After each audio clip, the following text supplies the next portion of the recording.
আদা ফাউযু বিল্লাহি মিনাশ শাইতানির রাজিম বিসমিল্লাহির রহমানির রহিম।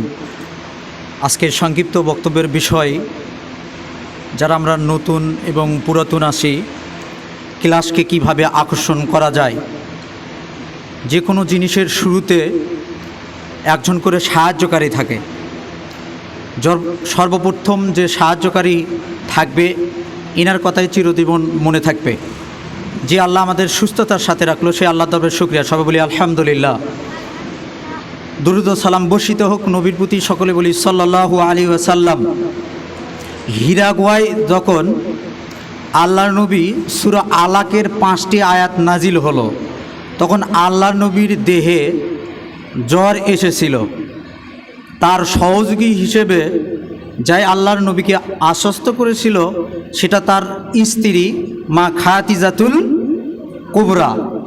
শুরুতে আমরা যে ক্লাসে যাব, আসলে ক্লাস কি? মানুষ লাশের মতন পড়ে থাকবে, সেই মানুষগুলো জাগ্রত করতে হবে, তার নাম হচ্ছে ক্লাস। ক্লাসটা কি? লাশের মতন মানুষ থাকবে, যে কি শিক্ষা দিবে।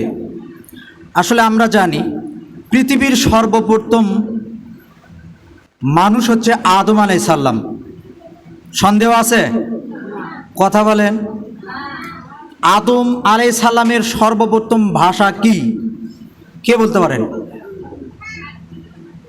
এবং যে ভাষাটা তিনি তেলাওয়াত করেছিলেন, হাসি আসলে কি বলি? আলহামদুলিল্লাহ। তিনি সর্বপ্রথম আল্লাহ রাব্বুল আলামিনকে যে ভাষা উপহার দিয়েছিলেন, সেটা হচ্ছে আলহামদুলিল্লাহ। এই আলহামদুলিল্লাহ লিখতে 8টি অক্ষর লাগে। কয়টি অক্ষর লাগে? জান্নাত কয়টি? 8টি। আলহামদুলিল্লাহর সাথে এই জান্নাতের সম্পর্ক কি? আল্লাহ রাব্বুল আলামিন বলছেন, কোনো ব্যক্তি যদি আমার বেশি বেশি শুকরিয়া করে, প্রশংসা করে, আমি তাকে যে জিনিসটা দিব, সর্বপ্রথম তাকে যেটা মরার পর দিব, সেটা হচ্ছে জান্নাত। সুবহানাল্লাহ। আস্তে কন। তাহলে আমরা ক্লাস করতে যাব, লাশ মানে এই মানুষগুলো কিছুই জানে না, তাদেরকে জাগ্রত করব কি দ্বারা? কোরআন দ্বারা। আর সহযোগী আল্লাহ নবীর সহযোগিতা ছিলেন কি? খাদিজাতুল কুবরা। আর আমাদের সহযোগিতা আমাদের অর্থ প্রতিষ্ঠানের আমার শিক্ষক কারি আব্দুর রহমান হুজুর। সমস্যা আছে? কিন্তু এই মানুষগুলো কি শিক্ষা দিবেন? আমরা যদি বলি কোরআন শিক্ষা, তো কোরআন তো সবাই পড়তে পারে, কি কন? আর যদি আপনি কোনো নতুন কোরআন কিছু শিখতে দিতে চান, তাহলে তারা বলে যে আমরা তো আগে ভাবে পড়ি না। যেমন আগে বলছে আলিফ বে তে সে, আর এখন পড়তে হচ্ছে আলিফ বা তা সা, এইভাবে পড়তে হচ্ছে। তাহলে এই ক্লাসগুলো কিভাবে আকর্ষণীয় করা যায়? মানুষের কাল কয়টি বলেন তো? 3টি। অতীত, বর্তমান, ভবিষ্যৎ। শিশুকাল, যৌবনকাল, বৃদ্ধকাল। আসলে 3 জায়গা তো ফাঁকা রাখা যাবে না, ডিস্টার্বও করা যাবে না। তার এই 2 নাম্বার জায়গা হচ্ছে কি? যেখানে কোরআনের তালিম দেওয়া হয়। কথাগুলো যা বলতে চাচ্ছি আপনারা বোঝার চেষ্টা করুন। তাহলে আদম আলাইহিস সালাম প্রথম ভাষা কি ছিল? আলহামদুলিল্লাহ। আর কোরআনের সর্বপ্রথম শুরু হয় কি দ্বারা? আলহামদুলিল্লাহি রাব্বিল আলামিন দেওয়া। এর প্রশংসা এতভাবে করতে হবে এবং জানতে হবে, এটা আবার জানতে হবে সহিহ করে। কি করে? প্রমাণ সূরা মুজাম্মিল, রাতিলিল কোরআন তারতিলা। কোরআন পড়ো স্পষ্ট ধীর গতিতে। যদি আল্লাহ বলতো তোমার কোরআন ইচ্ছা মতো পড়ো, তাহলে আমাদের সহি করার কোনো দরকার ছিল না। আমরা আলহামদুলিল্লাহকে আলহামদুলিল্লাহ বলতে পারতাম। কিন্তু এখানে ছোট হা আর বড় হা আছে না নাই? তাহলে এখানে অবশ্যই কি করতে হবে? সহির একটা বিষয় আছে। দেখেন, একজন লোকের নাম আনোয়ার। কি নাম? আনোয়ার। প্রথম আ আছে, মানে সরিয়া আ আছে। এখন বুরকিজ্জত দিলে কি হবে? জানোয়ার। লোকটা কি আপনার সাথে কথা বলবে? রাগ হয়ে যাবে না?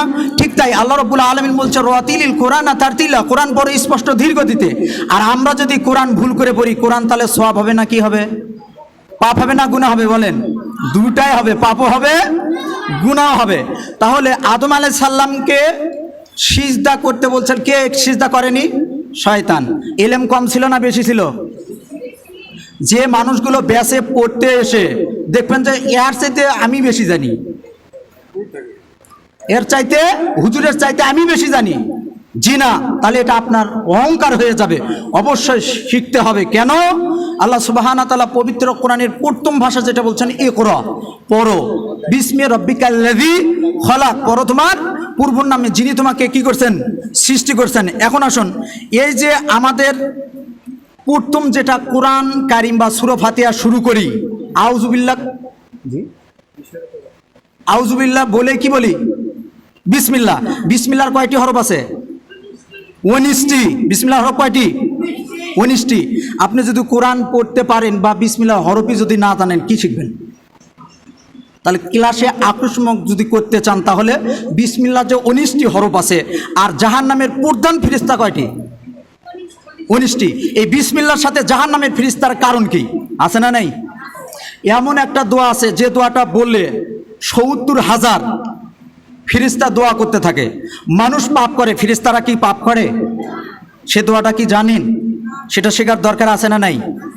এমন একটি কথা আছে যে কথাটা বললে আল্লাহ রাব্বুল আলামিন বলছেন, মাগরিব মাশরিক, পূর্ব থেকে পশ্চিম, উত্তর থেকে দক্ষিণ, যতটা পাপ করছো একটা বাক্য বলার সাথে সমস্ত জীবনের গুনাহ আল্লাহ মাফ করে দেয়। সেটা জানার দরকার আছে না নাই?